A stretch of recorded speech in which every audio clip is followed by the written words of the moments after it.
Football starts right now.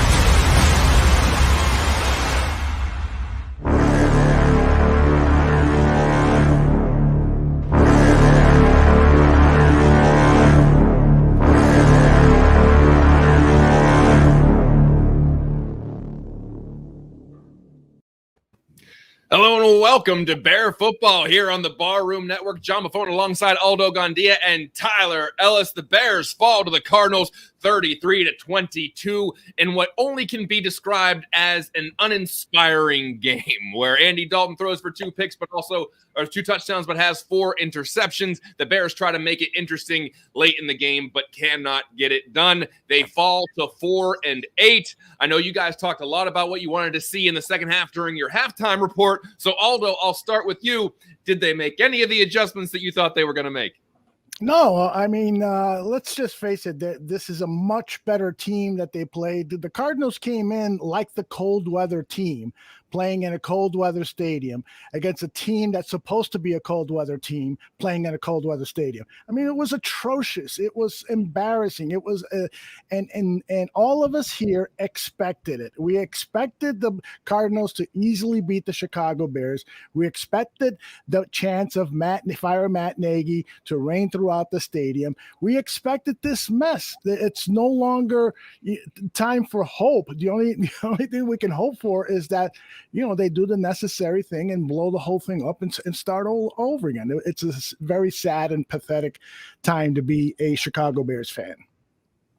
Well, after that uprising soliloquy, Tyler, do you got anything to add? Bears Nation, thank you all for spending your time with us this evening. Hope everybody's doing safe. John, the question was, did they do anything that we asked for the halftime adjustments? And honestly, I asked for 1 lucky pass downfield, which they did. And so I give credit to Grant. Yeah. My man Grant, who's coming as a kick returner from Miami, who's been trying to show that he could do something for this team. And that was a small bright spot for me. That was my lucky pass, John. But besides that, brother, it goes downhill after that. And so, but besides that, it's a team. I see players on the field trying, but that's where it stops. You're right. And the reason I used the term uninspiring was for the exact reason, Aldo, that you brought up. We expected this. So it's hard to get upset when you were expecting. I thought that the Bears had the potential to lose this game by 3 scores, and they could have maybe. But I had the expectation that this wasn't even going to be a close game. It was going to be a bad game to watch, and a lot of fans shared that sentiment. And basically, that's what it was. Sure, they cut it to within a score, or they got it to within 11, and so, but that. You just never thought that the Bears were really in this game. At least I didn't feel that way. So looking over this, when it goes to the Arizona Cardinals, they have Super Bowl aspirations. That's a team that can go far in the playoffs. When you look at the Bears, it's the same old song and dance. They can't do what is necessary to beat good teams. They can get away with some of this crap against the Detroits of the world, and they can still get out close wins on a final second field goal against really bad teams. They're just good enough to beat bad teams. But when it comes to putting a full game together, not making bad miscues, whether it is not catching a ball and having it picked off, or throwing an interception off of a pick play, or not having the wherewithal to know that you're a 4-7 team and going for it on 4th and short at the end of the half, knowing that you're going to need points to beat this team. Instead, you punt the ball away rather than trying to take an opportunity to put some points on the board. So this is just what it is. They are who they are. We have to stop trying to put window dressing on it. And I know we have all stopped doing it, but I think collectively it's almost like, hey, this is almost like a win because they kept it within 11. That's where we're at right now. Whenever they keep it within 2 scores of good teams, we're like, well, there was a lot to build on here. Guys, we're in the final third of the season. There's building blocks are done. Your building blocks should be built. Right. You build them in the beginning. That's what building blocks are. You don't get building blocks in weeks 10, 11, and 12, whatever the hell the week this is. And so what the problem now is every time we talk about the Bears, we have to talk about next season. There's like almost 30% of the games left on the schedule, and we're going to be talking about next season or the off season. And that sucks because because this season is a complete wash. Mm-hmm. So, and it wouldn't have mattered if Andy Dalton, 4 interceptions speaks for itself. And I know some of them weren't really on him, but some of them were. And so, but would it have even really mattered if Andy Dalton played average to above average today? Because he's not going to be on the team next year. He's not going to be on the Chicago Bears next year. A lot of those guys aren't going to be on the Chicago Bears next year. The guys on the sideline hopefully aren't on the Chicago Bears next year. And when I say sidelines, I mean the coaching staff. Right. So what are we looking for? And I guess this is my long-winded way of asking. I'll start with you, Aldo. What are we looking for at the end of the season? Because if there's a lame duck head coach and Justin Fields can't play, what are we looking for? Well, you're looking for individual performances. So you're looking at a guy who Tyler mentioned, Jakeem Grant. You're looking for him to see if he can play that role that Tariq Cohen is supposed to play and probably may never play again for the Chicago Bears. Grant had 5 catches for 62 yards in that touchdown. And so you want to build off of that. You want to see if Rodney Adams can get any respect. Rodney got no respect because he had 1 pass thrown at him and he had a terrible, terrible drop. And we've been calling for Rodney Adams, get his chance. He got his chance. And when you're in a position like him, you just can't fail on that first effort because you may not get another look again in the pros. We're looking for guys like Cole Kmet to start showing some consistency. He didn't show it today, not after that last week's game where he played tremendously. And today he had 7 passes thrown at his way. He had 3 receptions, 2 drops. It's just pitiful. And on and on and on. You're looking at individual performances and to say who are the building blocks for 2022, 2023, because that's all we have left.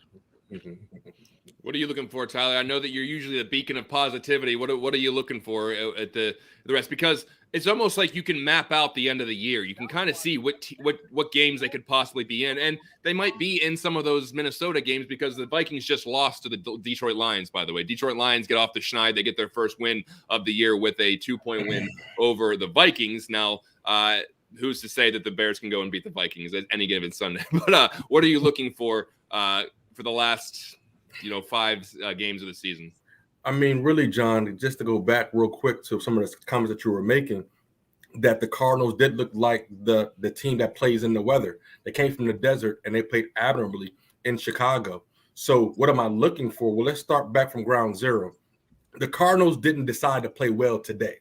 They were prepared in every aspect of the game today. They were playing in the same wet weather that we were, and they play in the desert, ladies and gentlemen. So the fact Kyler Murray, first game back, I thought he was supposed to be rusty. What happened to all of these? What happened to these things? DeAndre Hopkins off. They were missing guys off the field. And so the fact of the matter is, I'm looking forward to the leadership watching this film. That's what I was excited about, John, because when you go against a team that has Super Bowl aspirations, you get to see the measurements. Okay, how far are we away? We weren't in this game. The numbers look cute, but they were playing with us. Kyler Murray didn't have to be Kyler Murray today. He just did it just to flex one time because we helped them out. We did everything for them. We drove down the field for them. We gave the ball over in our own red zone. So all they had to do was turn around and go 30 yards for a touchdown pass. Kyler Murray, it was a great warm-up for Kyler Murray. That's what we did for the Chicago Bears. So real quick, I'm saying this because I don't have to talk about Matt Nagy because everybody knows now. But the fact of the matter is from a organization preparation aspect, from the quarterback position to the running back position, I mean, it's just like I'm looking forward to see is the organization going to make a move forward, John? Because I'm done yelling about it. I'm going to try to be positive because I did see some positive things from some individual players. But the fact of the matter is today is it's like you're damned if you do, you're damned if you don't. Because at the end of the day, anything positive right now is fool's gold because they're emptying the bag of tricks, John. They're emptying the bag. It's like, okay, we got nothing to lose. Let's just do everything we got. which is sad because this was supposed to be the year that Matt Nagy showed the leadership that, hey, we're going to move this team in a progressive, have new higher highs, new lower lows. And so that just didn't happen. What I'm looking forward to the rest of the season is hopefully Justin Fields can be healthy and get some good reps, honestly. Now, if the Bears lose one more game, they will not finish over 500 because of the 17 game schedule this year. The best they could do would be 8-9 if they lose one more game. Now, at the end of the season last year, we heard at the press conference between McCaskey and Ted Phillips and Nagy and Pace saying that they were basically mandating progress. Or at least improvement or something. It was very, it's how things usually are out of Palace Hall. There's no actual guidelines. There's no actual deadlines. There's no actual goals to meet. Everything is just very vague, so you can craft things to your narrative. But from what I understood and how I listened to it, they said they had to see improvement. They had to see progress. On the wins and losses, you're not going to be able to do that. So what is going to be progress enough that they're going to be able to sell to everybody at the end of the year? They're going to have to move on from this head coach. They're going to have to move on probably from this GM. And that brings up the question that I want to present to both of you. If Justin Fields still isn't 100%, do you want to see him in there for the rest of the year? Because is running Matt Nagy's system for 5 more games really going to make him better if they're going to revamp the whole offense with a new coach next year? Is it worth putting him out there in harm's way and maybe messing him up mentally because he's running for his life all the time and maybe not putting up the numbers he'd hoped to put up? Is it worth putting him out there for another 5 games if Matt Nagy isn't even going to be part of this squad next year? Aldo?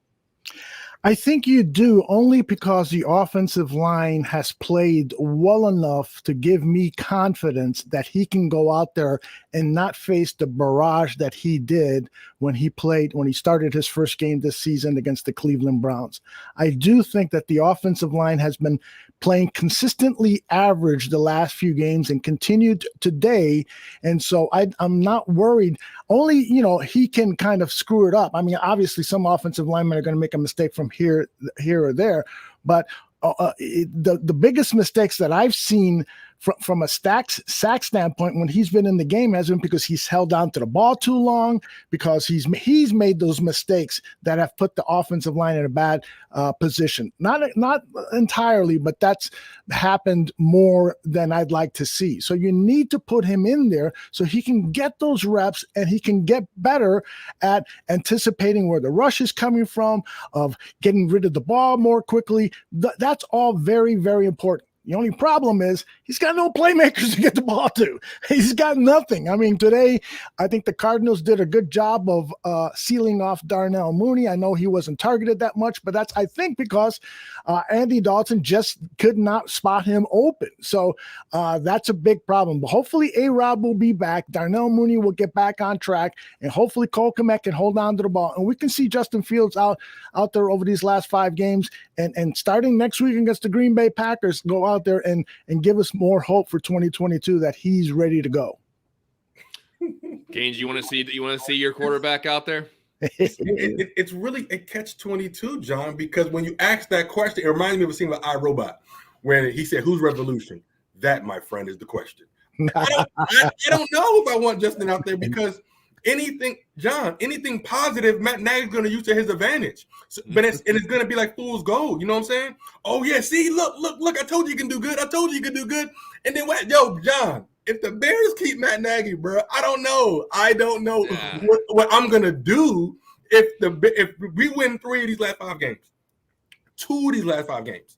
And let's just say our quarterback has 300 yards. I think Andy Dalton flirted with 240 today, 230, 220, something like that. Is Matt Nagy going to use it to his advantage? I say, because we don't know if the reports are true or not, but Matt Nagy didn't want Justin to start in the first place.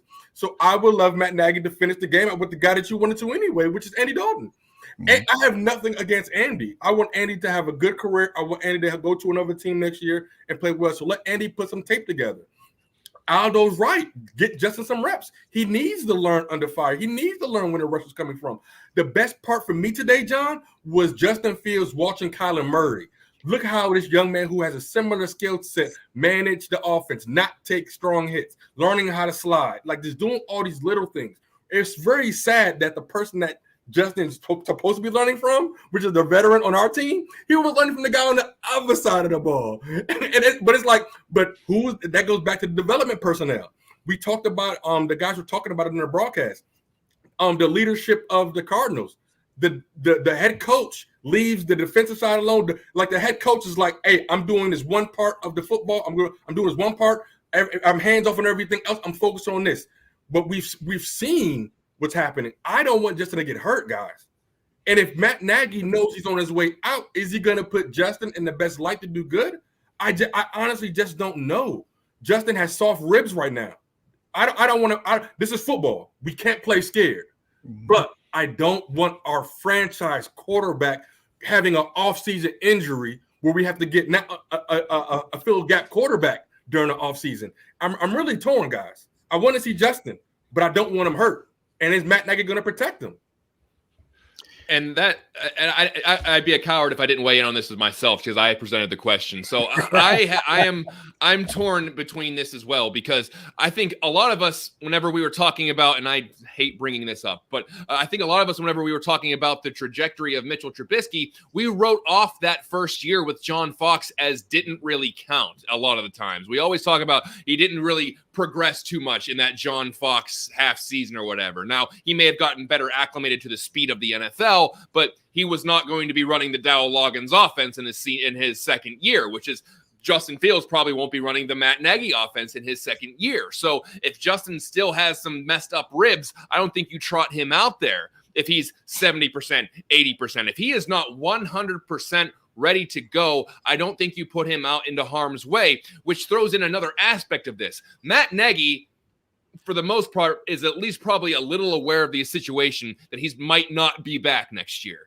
I think he has to probably face that reality, and if he hasn't already faced it, that there's a good chance he will not be the head coach of Chicago next year. That means he's human. He's going to be thinking about what's next for him. So he is possibly coaching for his future job right now. And in his current offense or his stubbornness or whatever the hell he wants to do, he may think that he can get the most production out of Andy Dalton.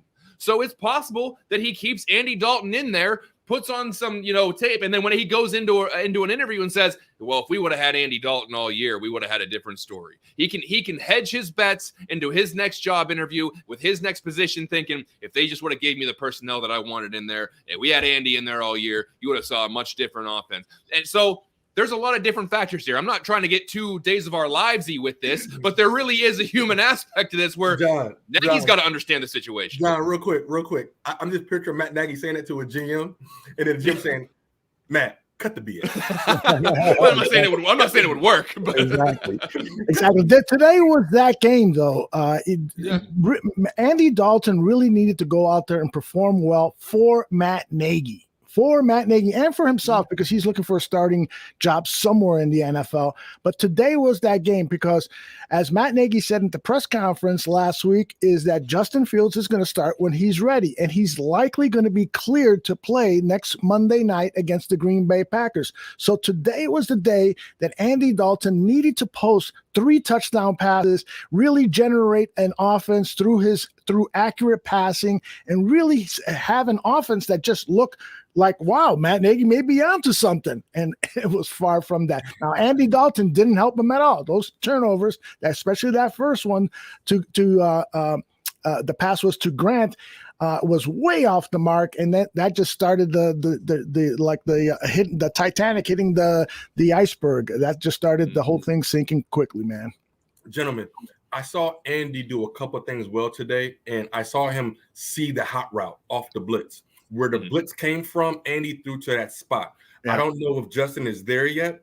I don't want Justin to be embarrassed or hurt on Monday Night Football. I know we can't play scared, but you just said it. Who's our dynamic weapons? Who is Fields going to go to when the Green Bay Packers are coming to embarrass us? Let's get this clear, ladies and gentlemen. Aaron Rodgers is going to double down on I own you guys, right? And so they're going to do everything possible to embarrass us on national TV. I'm not saying let's play scared, But hey, I don't know. I don't even know what I'm saying right now. I don't. Yeah.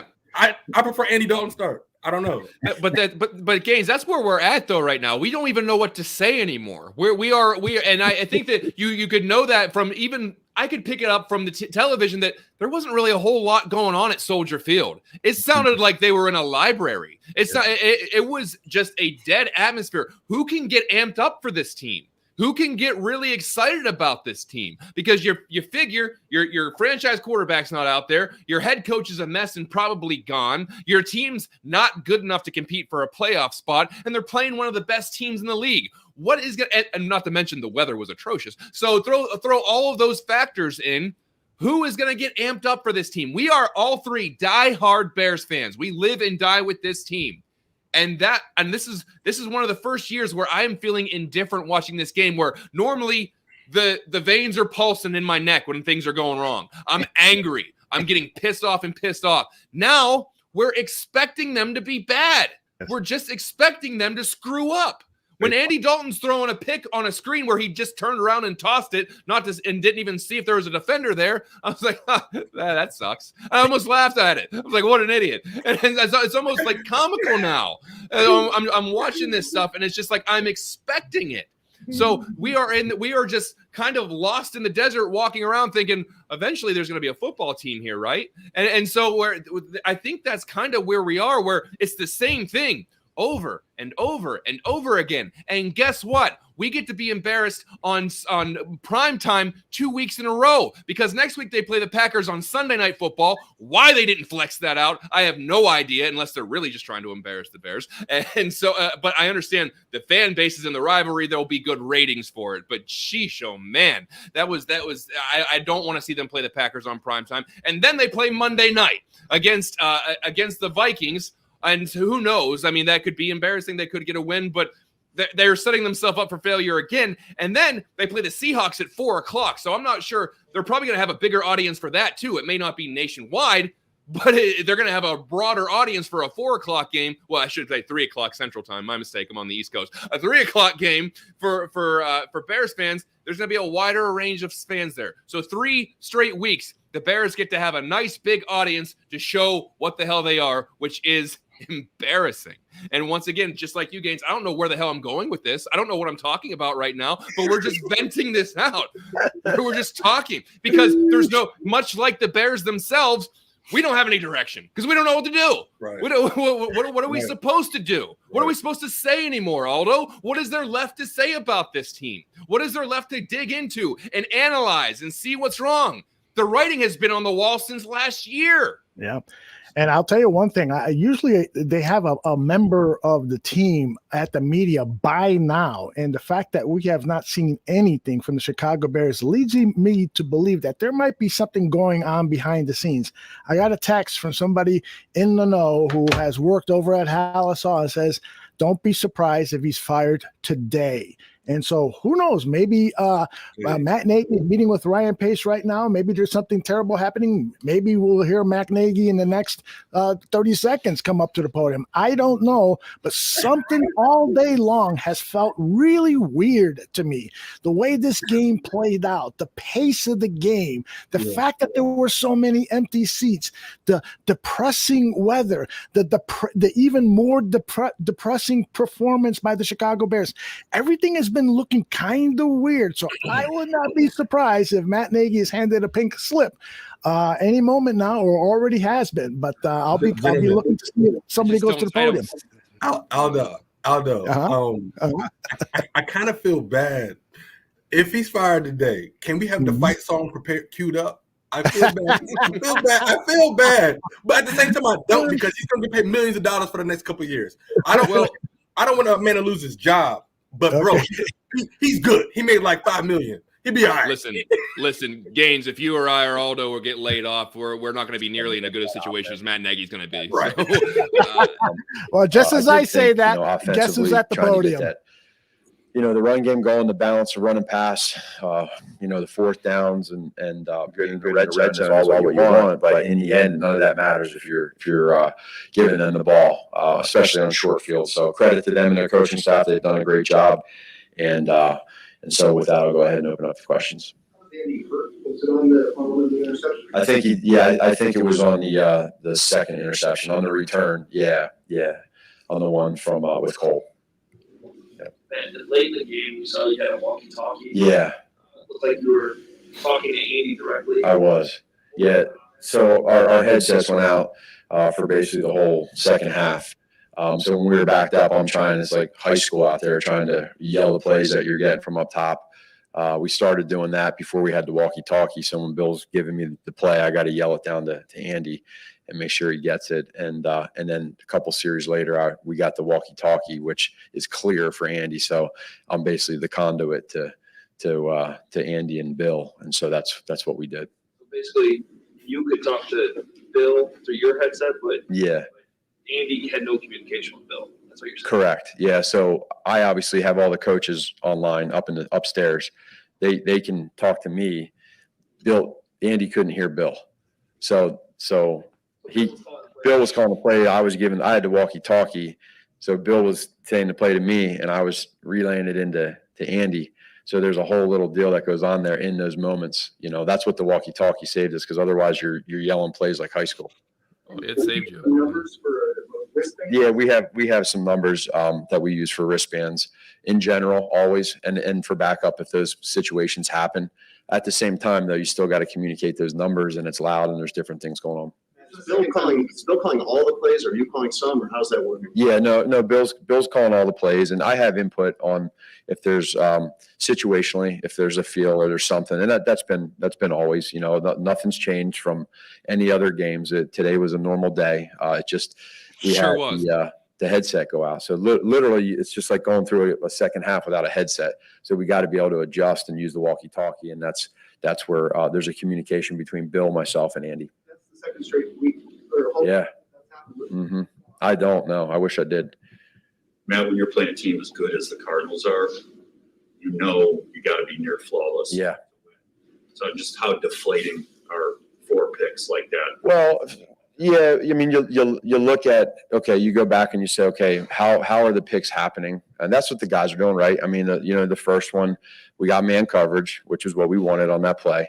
And, and you saw what happened there, and the kid made a good play after the tip pass by our own player. The second one, okay, we got what we wanted. But in games like this with the elements, you guys can see it. I think Kyler was slipping. The ball was fumbling early in the game too. I think there was more weather in the first half than the second half, right? Rain-wise. You know what I mean? It was slick in the first half. And then, you have the play action. The ball got tipped on the third pick. And then the fourth, and then you had the screen. So between all 4 of them, the order that they're in, throwing a pick on a screen, Andy will tell you those are, you don't want those, but it's not. You're just trying to float it and have touch over top of that. So no matter who you're playing, 4 turnovers is going to hurt you. Our guys know that, and they care, and we don't want that to happen, but it did, and so we got to regroup from that. There's still 5 games left. Yeah. How do you keep yourself, how do you keep the entire locker room invested and engaged? Yeah, just continuing to make sure that, I think that's, Dan, where it goes back to who the people are that you have in the room. And making sure that they understand that it's okay to be upset. It's okay to be frustrated after a game. There's a lot of emotions. We all want to play better and coach better. They know that. But it is in these times, you want to make sure that these guys are understanding that it's our job, it's our obligation to make sure that we give it everything we got, and that's, we can't worry about other teams. We can't worry about other people, players, coaches. We got to just worry about us and coach and play hard. Your offensive star, David Montgomery. Mm-hmm. Yeah. What it meant to. I thought it was great to get David going. That was. Good job. Perfect. That's awesome. Thank you for cutting that off. I'm glad somebody can cut him off. Sorry about that. By the way, I want to know something. Somebody in the chat room said, I'm tired of this guy's Pennsylvania accent. Was he referring to John or to Matt? No, that's a real thing, by the way. So depending on what part of Pennsylvania you're in, if you're in Western PA where I grew up, you got the Yinzers and that going downtown, don't you know? And then you got the Central PA, which is a little more Dutch oriented, I guess you could say. And then once you get out to Eastern PA, you're basically in New Jersey. So there are three real serious dialects there. I actually in college had a class to de-regionalize my voice, so I hope I'm hoping that my Yinzer voice doesn't bleed through too much whenever we're doing this show. But yeah, I can if you can really pick up on a PA accent sometimes. I love it, man. Did he say anything there that you guys said, oh, I didn't think of that?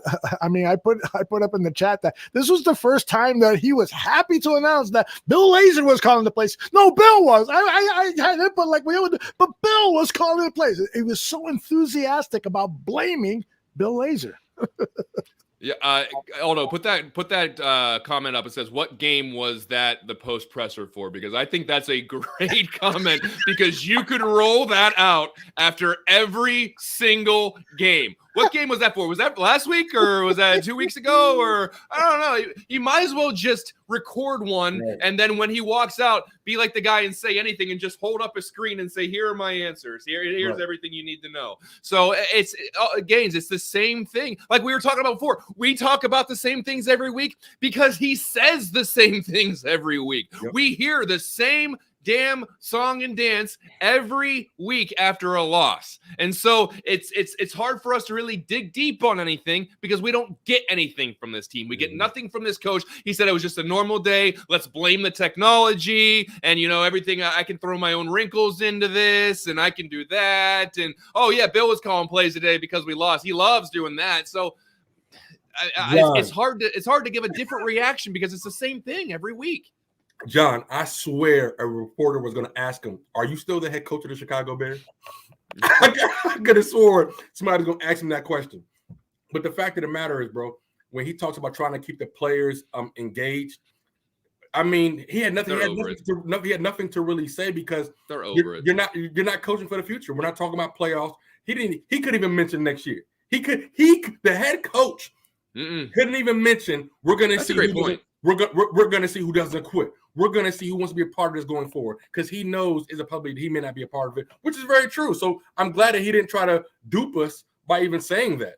But the fact of the matter is the headsets are not what's the game plan.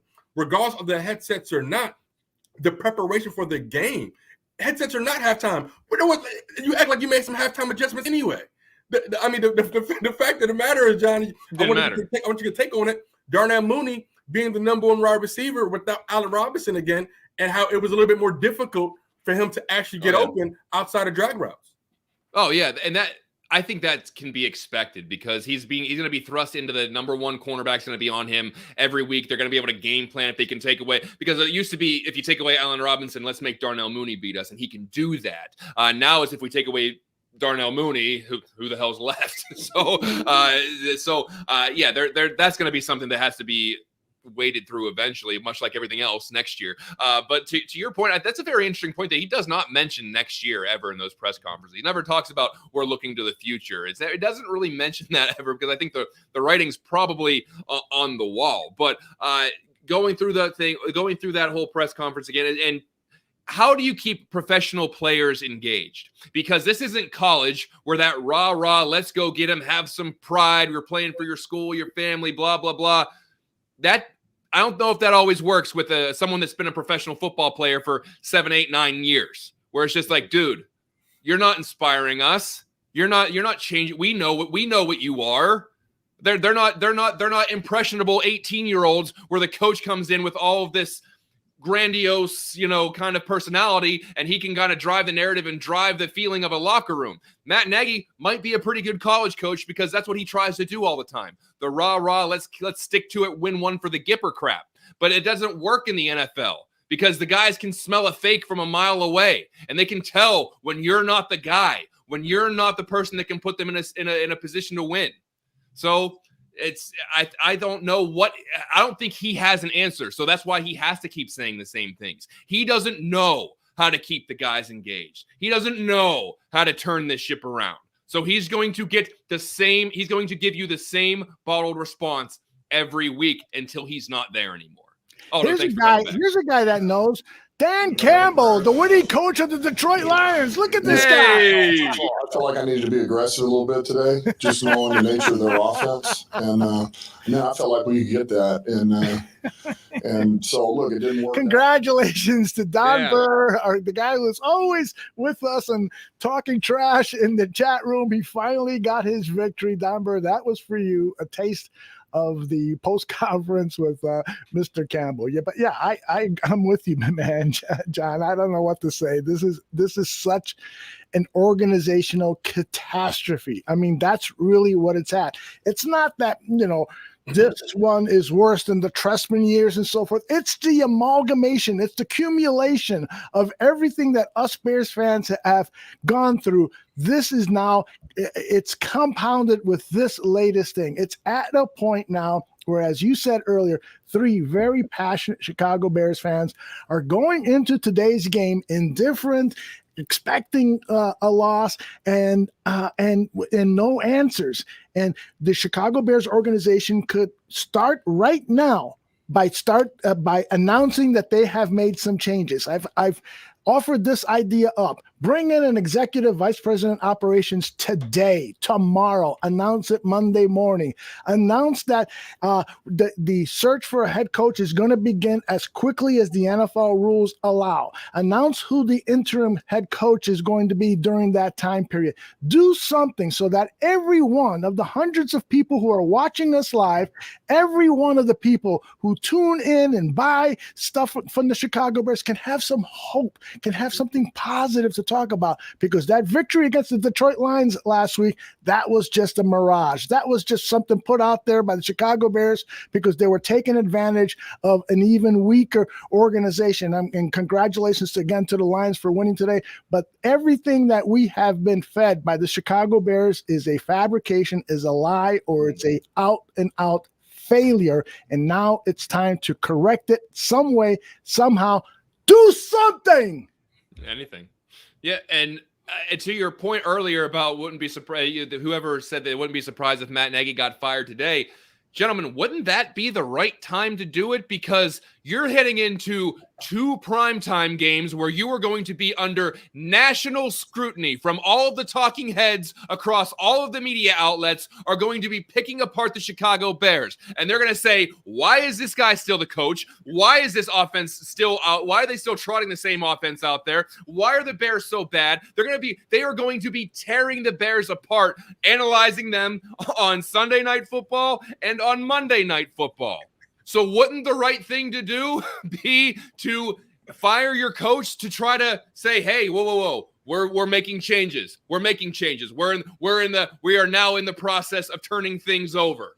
So now we fired our coach. Don't rip us apart, because you can't tell me that even if the Bears top brass are really just concerned about making money, you're still human, and you don't like to be drugged through the mud like that, where he says you don't know how to run an organization and you're the laughingstock of the NFL.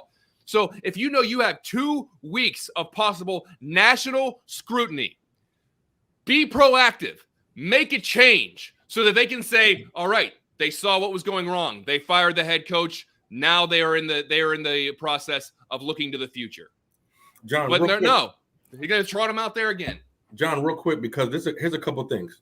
We talked about it before. If a team fires their head coach early in the season, they get to interview those playoff coaches, right?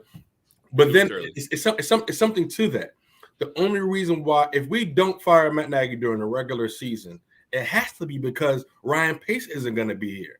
Because that's the only thing I can think of. It's the only thing I can think of, because who's going to be doing those interviews? If we're trying to interview early, it would be the general manager hiring those coaches, right? And so therefore, if they're not going to do that, that means they're both going during, and then that means the Chicago Bears want to take longer to get a GM, which sucks too. The scary thing is they're both back next year, like everything's fine. That's the scary thing that we don't have happen. But that's the only thing I can think of why Matt Nagy wouldn't be let go during the regular season, is because they don't want Ryan Pace interviewing the next head coach. That's literally the only thing I can think of, because why wait? What's the deadline to that early season cutoff? Is that during the regular season? If we fire him before the season's over? It's now you can start interviewing people. What, 2 weeks, Aldo? Is it 2 weeks before the end of the season? You can start interviewing people now. Correct. So there we go. So if you do, but that's a good point though.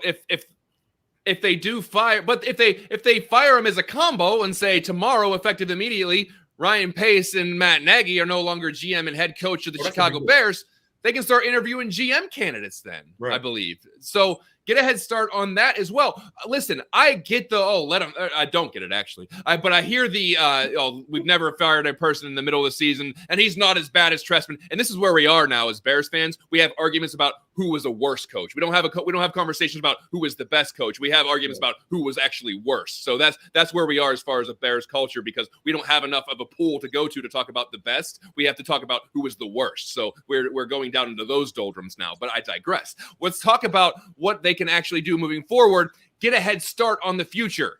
Why do they need to finish the season? Why do they have to still be there?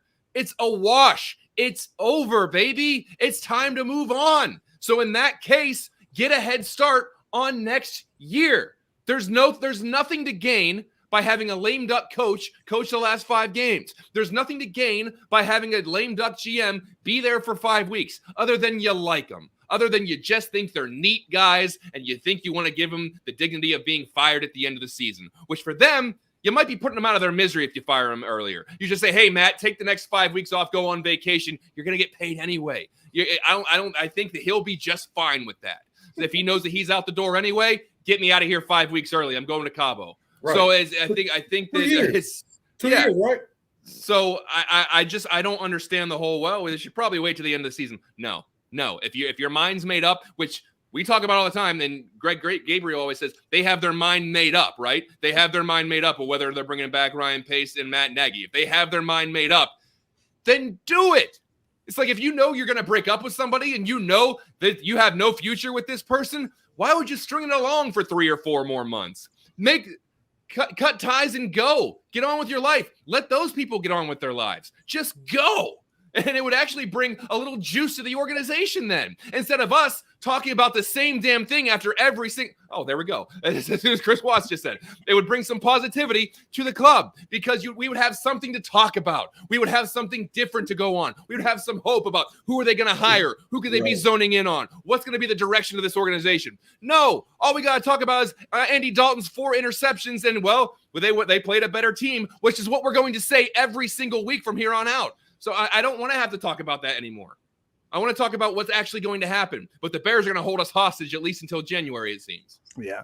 Well, and the only reason they should do that is if they can't figure out a way to bring in an executive vice president who can start to get to work immediately. And so they're planning on replacing Ryan Pace at the end of the season. And so, I mean, I've made this case before about Ryan Pace, and I'm going to continue to make it until he's gone. I just don't think he's the right guy. I mean, at certain points in this game, who did we have out on the field for the Bears defense? Now, I know part of it is because of injuries, but nonetheless, when you have Artie Burns, a failed number 1 draft pick, when you have Christian Jones, a journeyman linebacker, Alec Ogletree, who couldn't find a job at the beginning of the season, when you have Xavier Crawford, who did a beautiful ole and let a ball carrier, unbelievable. When you have Bruce Irvin, who everybody thought would not find another team to play for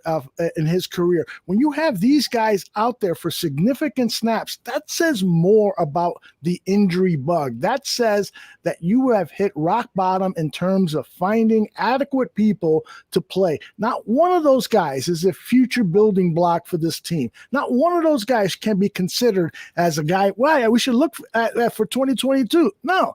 Not one of those guys. And the list is longer than I just mentioned. And if I were to go to the offense, it would be even longer than that. So it's Ryan Pace's negligence in building a roster that is ready to win after 7 years at the job. This is unsustainable. To bring him back next season is just prolonging the torture. And then you also break up the continuity of are you gonna if they flounder again for the next 2 seasons? Do you then fire the GM, but then leave the head coach you hire, or then are you gonna fire another coach in 2 years if they don't turn anything around in 2 years? So make a clean break then. Now I have been less I would say aggressive in saying they absolutely have to fire Ryan Pace, but I'm starting to get there. I'm there now. Let's just say I am there. Fire him. So it's because if you're going to bring in a new head coach and you're going to let Ryan Pace hire him, if they continue to struggle and not put together a good product on the field for the next 1, 2, 3 years, well, then they gotta fire another head coach and fire the GM. So you might as well just bring in a whole new regime in, because you're going to end up wrecking your franchise quarterback. By the way, what this ultimately does is in addition to all of the turnover at the top, you're going to wreck the guy who can be your starting quarterback for the next 15 years. Right. So you better get a clean break. Find the 2 people that can put the best team around your franchise quarterback, because it's not like you're flush with draft capital right now. It's not like you have multiple first-round picks. You actually don't have a first-round pick next year. You're in one of those situations where you're a bad team and you don't have draft picks. What a great position to be in. So they need to – so the next GM and the next head coach, it's going to be an uphill battle. But I'd much rather it have someone other than the people that put them there in the first place. Let somebody else dig out of the hole, not the guys that had a shovel in their hand for the last 5 to 7 years. John, when it comes to the next coach, Justin Fields should be getting at least 300 yards a game passing. I mean, just 300 yards, even 350 with running and passing. But the next coach should at least be on a 3-year grace period. But the roster has to be redone. We need guys at every level of the defense now. Every level of the defense needs like emergency attention. Akeem Hicks. I mean, we have so many holes now to go back and now fix the offensive, help replenish the offensive line, give Justin Fields some weapons. Are we hiring a leader? What's our scheme going to look like? Who's going to be our playmakers? Thank God for David Montgomery. Literally, thank God for David Montgomery, because we have a running back, which is very hard to fill in my perspective, of a running back who just doesn't want to go down. Look, we talk about guys still playing. David Montgomery is still playing football, and that's what I respect for that guy. But the head coach next year, we can't fire him in 2 years. That just sucks. Don't give Justin Fields what we did to Jay Cutler, like 5 different offensive schemes in like 6 years. That's just going to confuse them. That's just going to mess them completely up. So, but that goes back to the hiring process and who's going to do that. And I'm just like, man, I don't know. I'm hearing all these different names between Sean Payton. I'm hearing all these different names, and you just don't know who. And so, but John, like you said, if the organization could just give us something to talk about, make a decision, so we could talk about these names and get a perspective on who could fit with this offense, who could Justin Fields grow with, not what they're doing where they're currently at, but what could they do with what we currently have and then progress going forward. What's the free agent market going to look like? What's our cap situation going to look like? We have a lot of spots to fill with no first-round picks, and the trade deadline is gone. These are my concerns. The good thing is that there is some motivation on the part of the Chicago Bears management to try to get it right, because in order to secure the funding for a new stadium, they're searching for investors. Investors are not going to want to put their money into a white elephant of a franchise that they will be embarrassed to take their business partners to watch. It will be 3 hours of misery watching a team lose 35-15 and no future, no star players and so forth. So there is that incentive now. If the Bears are serious about entering the 21st century of organizational management in the National Football League, they know they need to get a new stadium, because it opens the doors to hundreds of millions of dollars. And in order to do that, they've got to put a good product, an exceptional product out on the field. So there is that. And as far as how to go about that, you've got to find people who know what they're talking about, who have had prior success, and bring in that one person who you say you hire the general manager. Ozzie Newsome, I want to give you a 6-month contract. Help us rebuild this offensive, this front office. Help us get in place a foundation, a structure for this organization that's going to give us sustained success. So go out and find our person. And it could be a man, it could be a woman, it could be somebody from the planet Mars. I don't care where it comes from, but bring in that person and then tell him, here are the keys. Do it your way because you have a track record of getting it right. Now get it right for us. And here's a blank check. Write out as much as you want or need. But when I know we're talking into the we hinted on the business aspect of this.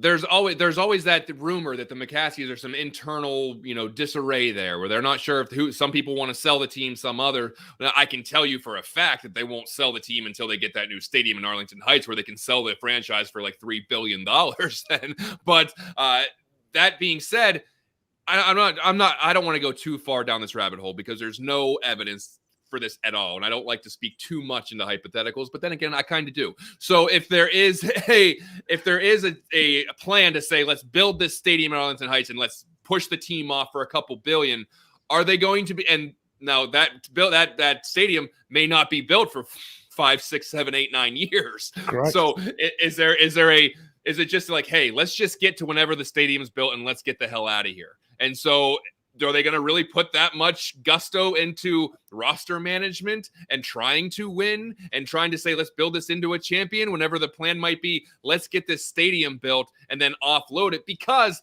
you're selling much more than a football franchise at that point. You're selling a facility where you can host a Super Bowl. You can host conventions. You can host concerts, because if they're going to put it in there, they might be putting a retractable roof on it. That's a possibility as well. And there could be a casino there. It could be a resort. There could be a hotel. There could be a lot going on there that you're selling much more than just a franchise.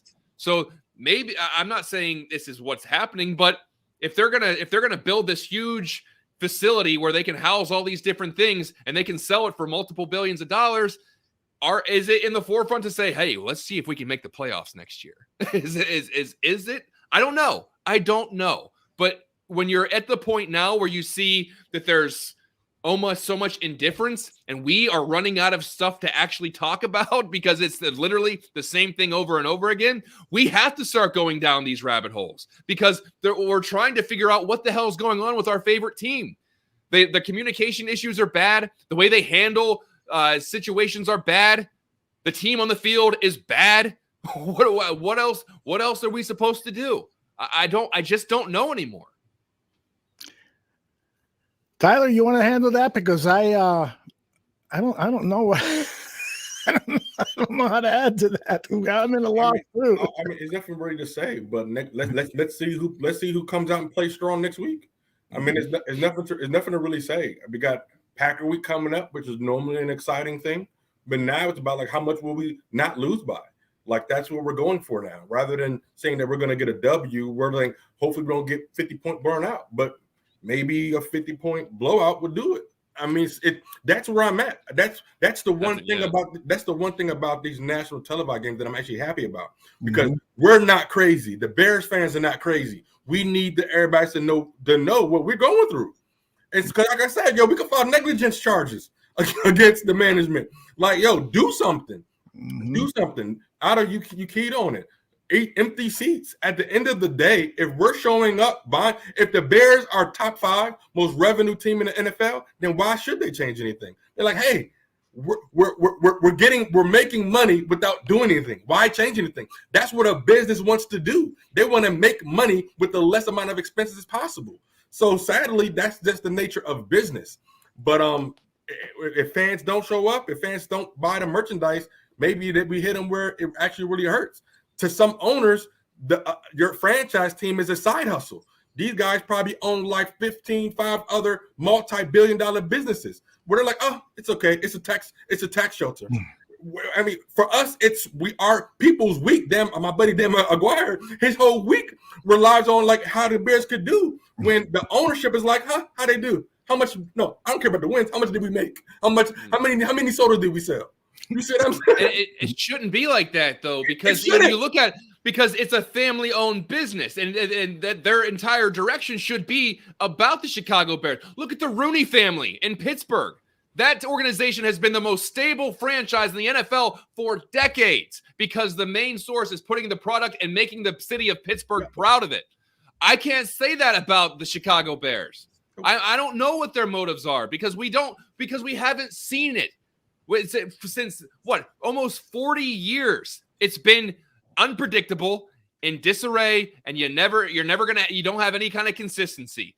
At best, you have 2 good years in a row, and then everything falls apart. Yep. Since the 90s, they've made consecutive playoffs 3 times since in 30 years, and I'm counting last year when they created a new playoff spot for the Bears, basically. So I'm counting that one, which I really shouldn't, but I am just from the lay of the law. So it's the lack of actual consistency where they can't find just a stable guard. Well, a stable person to guard the franchise. The Steelers have had 3 coaches in 50 years. Exactly. The Bears have had that in 7 or so. So I don't understand why, when this should be your sole focus, you are the family of George Halas, who basically created the NFL and kept it alive.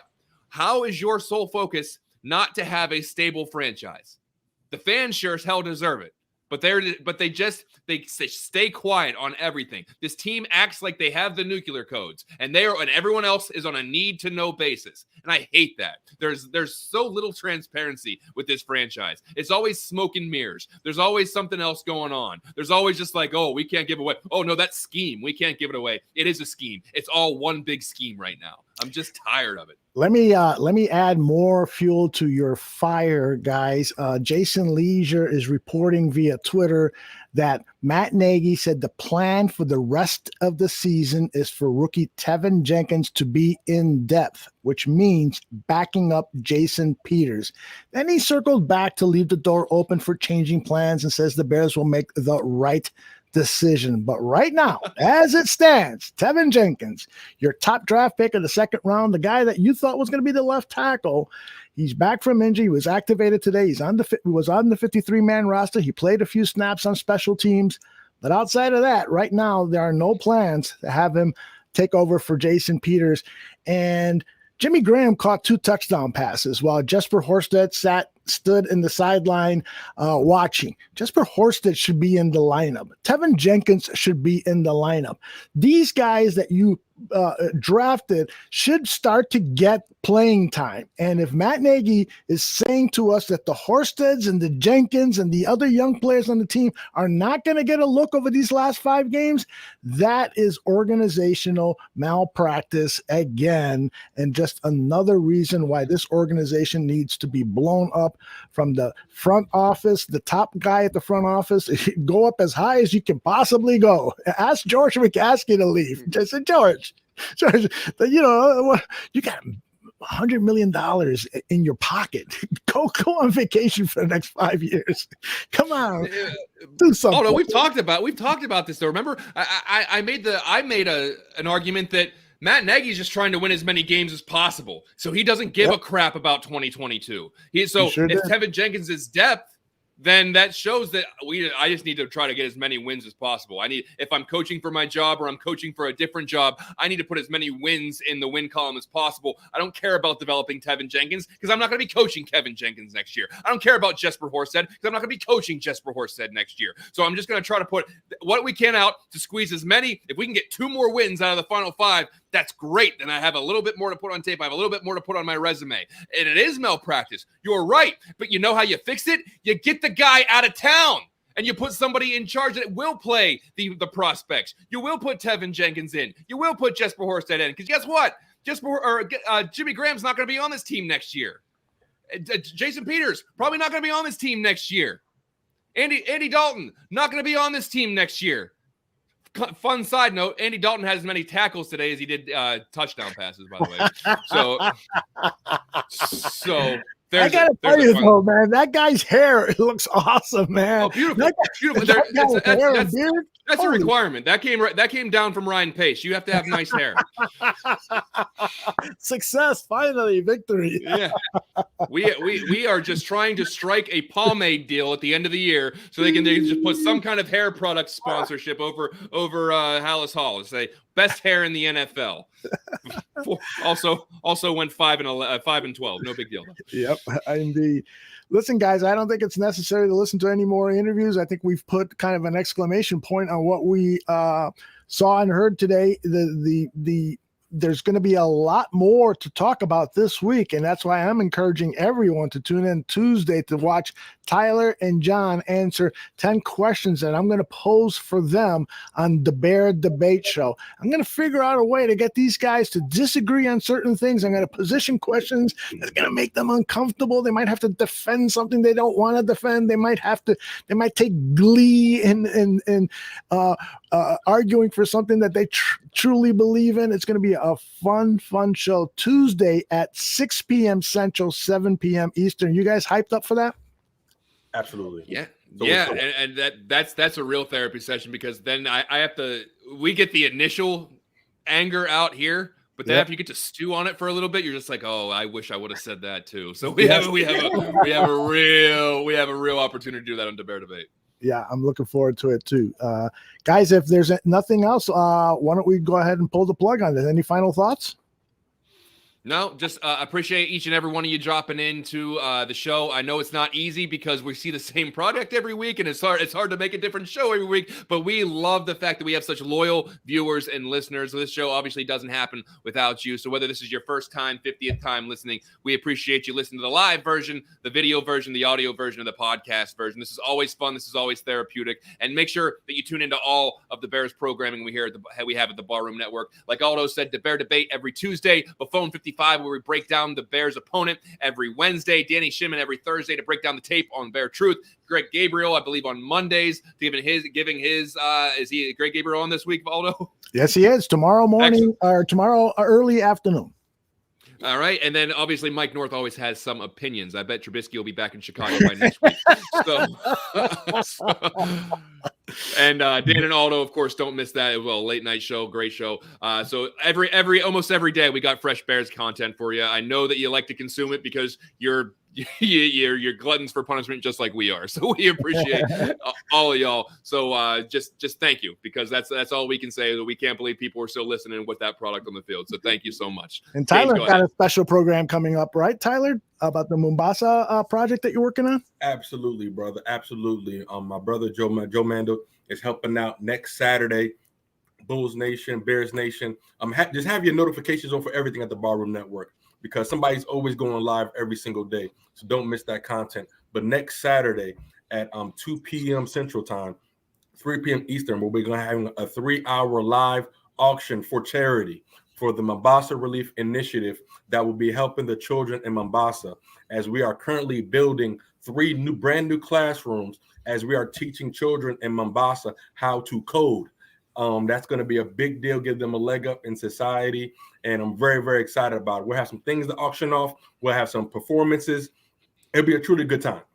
Come be a part of it. You truly appreciate Aldo and John and everybody at the Barroom Network allowing us to put this on, something that was very, very dear to my father, Amos Ellis. And so the Bears can make us angry, but we redirect that into positive aspirations throughout the course of the week. And that's what the Barroom Network is all about. Impact and influence in every aspect of life. Real quick shout out to the Chicago Bulls, who had a phenomenal road trip. Please check out, subscribe to Bulls 101 podcast. Those guys do a great job. Chris and Laro do a great job breaking down the Chicago Bulls. Also Bulls Gold. Check those guys out on Twitter and YouTube. They really, really do a really great job, and I appreciate those guys keeping Bulls Nation on the forefront, as the Bulls are top 3, top 2 seed in the Eastern Conference. So we'll start to trend that way a little bit. The Bulls will be able to hold us down.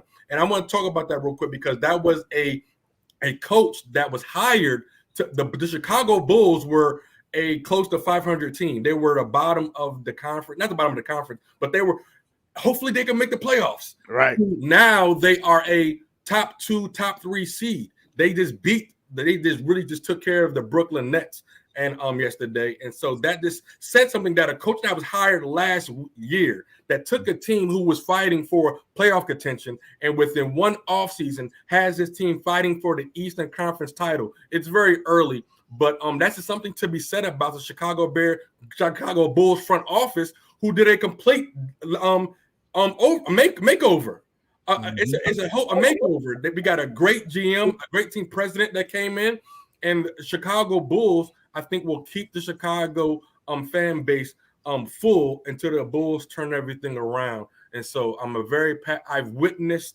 all 2-3-peats, all 6 championships as I was living in Chicago with my dad. That's what me and my brothers, Josh and Jordan, experienced in Chicago. So very excited just to see what happens when you actually have team chemistry, when you have selfless leadership and you want to give the fans something productive. I'm doing everything possible to be at the Bulls when they come to DC on New Year's Day. Might be a surprise for my lady Jessica, so don't keep her. That'd be a surprise for her. But besides that, hope she's not watching. Huh? Hope she's not watching.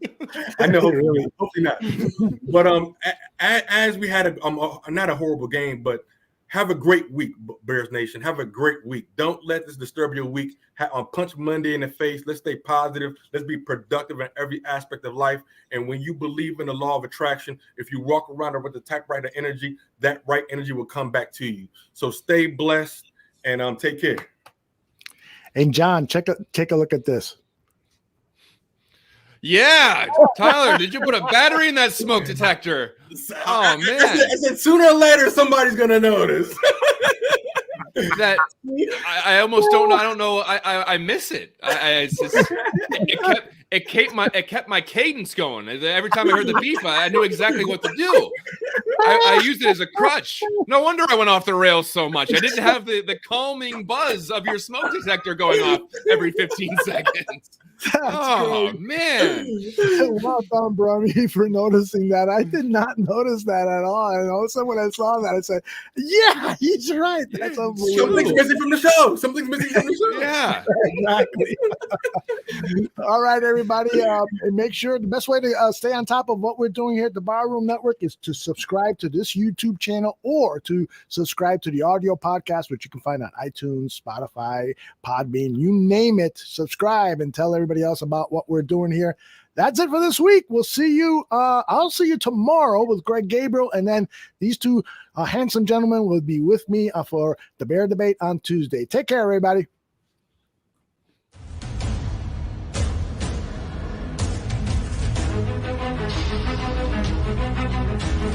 Thank you.